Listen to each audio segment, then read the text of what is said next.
मीराबाई एक सुंदर श्लोक वर्णना करलें कि पत्थरे पूजन से हरि मिले तो मैं पूजू पहाड़, तुलसी पूजन से हरि मिले तो मैं पूजू तुलसी झाड़, गंगा नहाने से हरि मिले तो बहुत पान कौड़ी, दूध पीना से हरि मिले तो बहुत वर्ष वाला, मीरा कहे ना प्रेम से ना मिले नंदोला।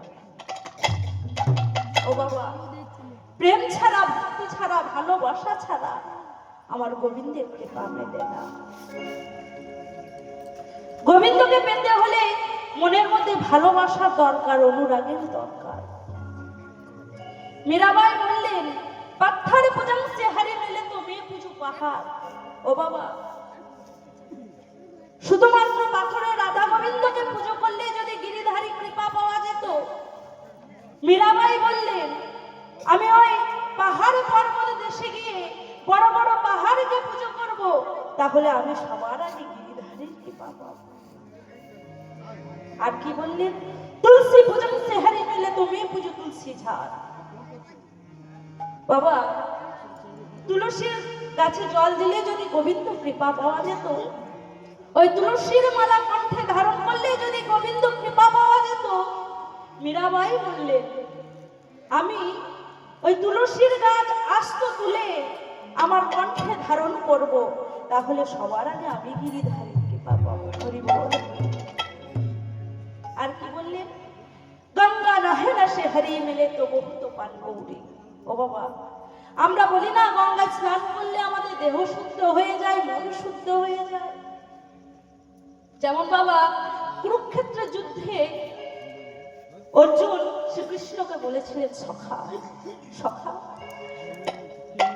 আমি আমার অনিচ্ছা সত্ত্বেও অনেককে হত্যা করেছি, যারা আমার বন্ধু, যারা আমার বান্ধব, যারা আমার আত্মীয় পরিচয়।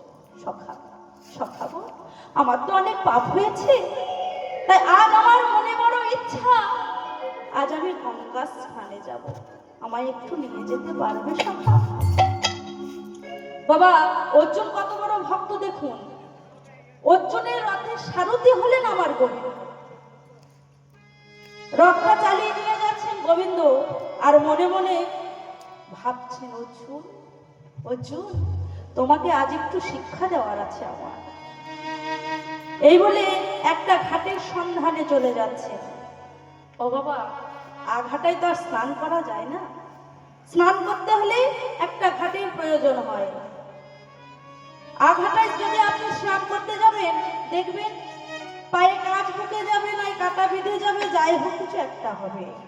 আর যেটা ঘাট, সে ঘাটে স্নান করতে গেলে কোনো কাটা বলুন কাঁচ বলুন কিছু থাকবে না, কত সুন্দর পরিষ্কার। এর কথা বলার উদ্দেশ্য হলো বাবা আমাদেরও সেরূপ গুরু দীক্ষা গুরু শিক্ষা গ্রহণ করতে হবে, যিনি আমাদের ঠিক পথের সন্ধানটা যে দেখিয়ে দিতে পারবে। বাবা গুরুদেব তো মানুষ নন, তিনি মানুষ রূপী ভগবান, তিনি আমাদের বলে দিতে পারবেন কোন রাস্তায় গেলে আমাদের ভালো হবে, কোন রাস্তায় গেলে আমাদের খারাপ হবে। গোবিন্দ আমার রথটাকে নিয়ে ঘাটে নামিয়েছে, বলছে অর্জুন অর্জুন যাও অর্জুন তুমি স্নান করে এসো। যেই না বাবা অর্জুন ঘাটে নেমেছে, লক্ষ্য করে দেখলো একটা শৃগাল দূর থেকে একটা মৃতদেহ মুখে করে টানতে টানতে সে ঘাটে নিয়ে এসেছে, ঘাটে এনে নামিয়েছে। বাবা বাবা সে কি করছে না, সেই মৃতদেহটাকে মুখের সামনে পেলাম লোভে পড়ে খেয়ে নিলাম তা কিন্তু নয়, সেই মৃত ব্যক্তিটা সর্ব অঙ্গ সুখে সুখে দেখছে। সুখে সুখে দেখার পর বাবা যেমন ভাবে কষ্ট করে টেনে টেনে ঘাটে এনে নামিয়েছিল, আবার সেরকমই কষ্ট করে মুখে করে টানতে টানতে সে আবার জলে ভাসিয়ে দিয়ে এলো, জলে ভাসিয়ে দিয়ে এলো। ফিরে আসার পর অর্জুন শৃগালকে বলছেন ও হে শৃগাল বলে মুখের সামনে আহারের বস্তু পেয়ে ভক্ষণ করলে না, তোমার মতো ত্রিজগতে আর কে আছে? তোমার মতো বোকা এই জগতে আর কে আছে? শ্রীকাল বলছে, অর্জুন ঠাকুর, আমি মুখের সামনে আহারের বস্তু পেয়ে ভক্ষণ করলাম না বলে বোকা হয়ে গেলাম? তবে শোনো অর্জুন ঠাকুর, আমার কি মনে হয় জানো, আমি তো বোকা, আমি পশু বলে জন্মগ্রহণ করেছি, আমি বোকা। কিন্তু আমার কি মনে হয় জানো, তুমি আমার থেকে বোকারে বোকা। সর্বনাশ, এ আমা হেন অর্জুনকে বলে বোকা? বলি আচ্ছা, ও অর্জুন ঠাকুর, বাবা অর্জুন ঠাকুর এমন একজন ছিলেন যিনি সমস্ত পশু পাখির ভাষা বুঝতে পারতেন। এমন একজন ব্যক্তি আমাদের অর্জুন ঠাকুর। তাই শ্রীকাল বলছে, অর্জুন ঠাকুর, আমি ওই মুখের সামনে আহারের বস্তু পেয়ে ভক্ষণ করলাম না বলে আমি বোকা হয়ে গেলাম। কিন্তু তুমি তো একটিবার জানতে চাইলে না যে পেটে আমার খিদার জ্বালা থাকতেও আমি কেন ভক্ষণ করলাম না? এরই নামই বাবা বিবেক, এরই নামই বাবা বৈরাগ্য ভাব। পকেটে আমার পয়সা রয়েছে, সম্মুখে মিষ্টান্ন দোকান দেখলাম না বলে মিষ্টান্ন খেলাম না, এর নাম কিন্তু বিবেক নয়। পকেটে আমার পয়সা রয়েছে, সম্মুখে মিষ্টান্ন দোকানও রয়েছে, কিন্তু আমার সেদিকে লোভ গেল না, আমার সেদিকে লালসা হলো না, এরই নামই হচ্ছে বাবা বিবেক, এরই নামই হচ্ছে বাবা বৈরাগ্য ভাব। তাই অর্জুন ঠাকুর বলছে, অর্জুন ঠাকুরকে শ্রীকাল বলছে, আচ্ছা আমি ওই মৃত ব্যক্তিটাকে কেন ভক্ষণ করলাম না জানো? ওগো প্রভু গো, ওই মৃত ব্যক্তি এমন একজন অধম ব্যক্তি। প্রভু, প্রভু গো, ওরা আমি অন্য গ্রহটা সুখে দেখলাম, সুখে কি দেখলাম জানো প্রভু? ওই মৃত ব্যক্তি এমন একজন অধম ব্যক্তি যে ওই কর্ণ যুগল ভরে সারা জীবন কিশোরের মায়া কথা সহন করে গেছে। কোনদিন ওই কর্ণ যুগল ভরে আমার রাধা গোবিন্দের নাম শ্রবণ করে না। প্রভু, প্রভু, তারপর আমি ওর বদনটা সুখে দেখলাম, সুখে কি দেখলাম জানো? ওই বদন থেকে কোনদিন কৃষ্ণ নামের ধ্বনি, রাধা নামের ধ্বনি উচ্চারিত করে নাই। প্রভু, তারপর আমি ওর হৃদয়টা সুখে দেখলাম, হৃদয় মাঝারে শুধু সংসারের মায়া কথা জমা করে গেছে। কোনদিন আমার গৌর গোবিন্দের নাম ওই হৃদয় মাঝারে জমা করে না। প্রভু, আর কি দেখলাম জানো? ওর আমি কর দুটি সুখে দেখলাম, সুখে কি দেখলাম জানো প্রভু? ওই কর দিয়ে কোনদিন সাধু গুরু চরণ স্পর্শ করে না, মন্দিরে মার্জন করে না। প্রভু, তারপর আমি ওর চরণটা সুখে দেখলাম, সুখে কি দেখলাম জানো? ওই মৃত ব্যক্তি এমন একজন অধম ব্যক্তি যে কোনদিন ওই চরণ দুখানি কাজে লাগিয়ে সাধু সঙ্গ করে নাই, তীর্থ পর্যটন করে নাই। অর্জুন ঠাকুর, অর্জুন ঠাকুর, আজ যদি জেনে বুঝে আমি ওই মৃত ব্যক্তিটাকে ভক্ষণ করতাম, আজ যেমন ও কোনো কোল পাই নাই, কিনারা পাই নাই, একুল ওকুল করে ভেসে ভেসে বেড়াচ্ছে। আজ যদি আমি জেনে বুঝে ওকে ভক্ষণ করতাম, আমাকেও ঠিক জলের ভাষার মরার মতো একুল ওকুল করে ভেসে ভেসে বেড়াতে হতো। আমি কোনোদিন স্থির যাই নয়, স্থির লক্ষ্যে গিয়ে পৌঁছাতে পারতাম না রে। তাই গৌর হরি বল। প্রভু, ওই মৃত ব্যক্তি এমন একজন অধম ব্যক্তি, সেই জন্য আমি ওকে ভক্ষণ করি নাই। যেই না বলা বাবা অর্জুনের চৈতন্য হয়ে গেল। সামান্য পশুর এতটা বিবেক, এতটা বুদ্ধি। আচ্ছা শ্রীকাল, তা নয় আমাকে কেন বোকা বললে? বলি বোকা বলবো না, যার মস্তকে ঘায়িত হয়ে গঙ্গার সৃষ্টি, তুমি কিনা তাকে সঙ্গে করে এনেছো গঙ্গা। বলে তোমার মতো বোকা একটি জগতে আর কে আছে?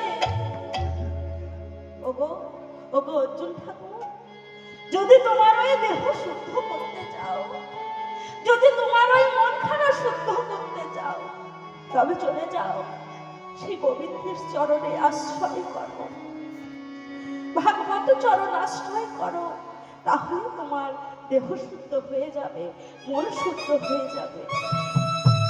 বাবা অর্জুন ছুটে এসে গোবিন্দের সম্মুখে দাঁড়িয়েছে, আর এদিকে গোবিন্দ বলছে, অর্জুন কি হলো? অর্জুন তুমি ফিরে এলে কেন? তুমি স্নান করে এসো। ওগো আমার স্নানের কি প্রয়োজন? একটা সামান্য শিকার আমার চৈতন্য ফিরিয়ে দিয়েছে, আমার জ্ঞান এনে দিয়েছে। সে কি বলেছে জানো তো? বলেছে ধরো ধরো তুমি ওই চরণ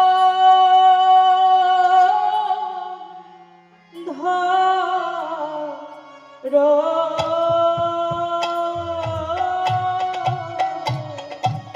তোমরা ধরো ধরো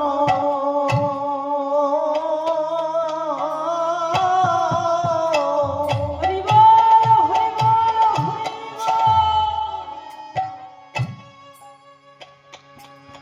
তোমরা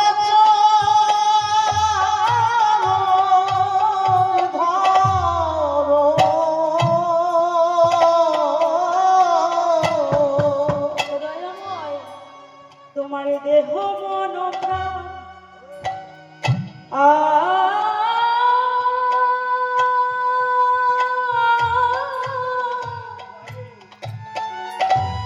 দেহ মন প্রাণ শুদ্ধ হবে।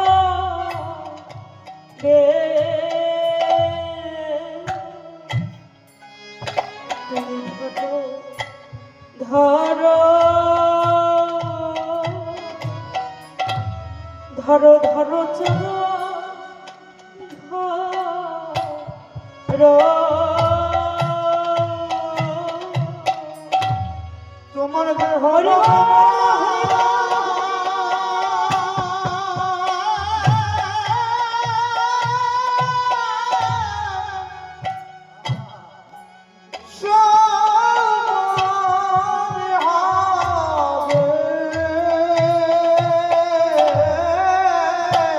তুমি ধরো ধরো চরণে ধরো, তোমার দেহ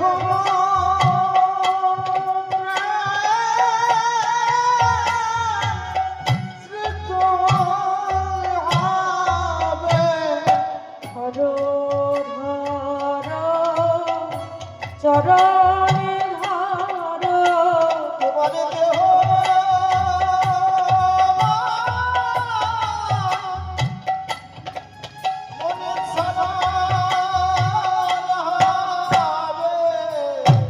ওই কৃষ্ণ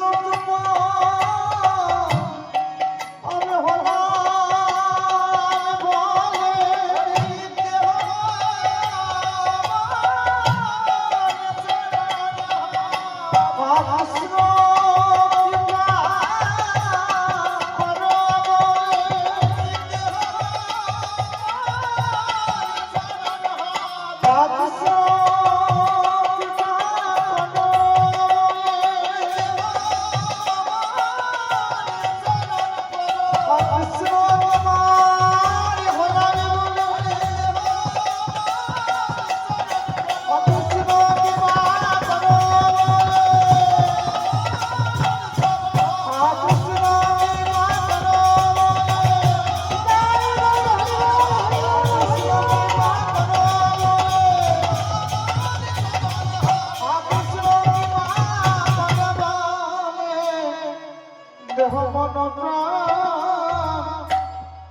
তোমার শীতল হারে